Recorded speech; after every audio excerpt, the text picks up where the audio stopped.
ในสังคมเรามีผู้ใช้ Facebook หลายกว่า5ล้านคนแล้วจะเฮ็ดแนวใดเพื่อโฆษณาสินค้าและบริการของท่านให้มีประสิทธิภาพใน Facebook มาที่บริษัทสมหวังของพวกเขาเพื่อได้รับการปรึกษาแนะนำเกี่ยวกับการเพิ่มยอดเป้าหมายในธุรกิจของท่านผลิตวิดีโอที่มีเนื้อหาที่น่าสนใจและดึงดูดลูกค้าให้หลายขึ้นยิงโฆษณาที่มีประสิทธิภาพเป็นอย่างดีการดูแลและขายสินค้าแบบมืออาชีพ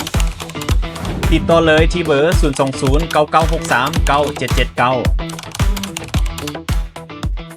30% ของบริการเฮ็ดแคว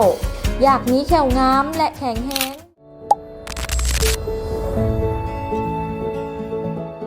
บริษัทพวกเขาแปรรูปแก้วนิรภัยทุกประเภทเช่นแก้วอบกันน้องลูกค้ามื้อนี้เฮามาจัดล้างสต็อกน้องลูกค้าเป็นเส้นเสื้อเด็กน้อยงามๆแบบนี้น้องลูกค้า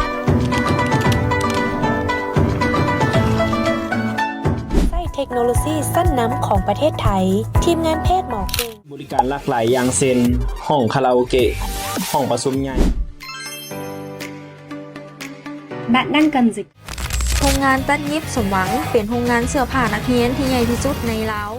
เตียงโซฟานาไซส์เซียวซานด้านการผลิตและจำหน่ายโต๊ะตั้ง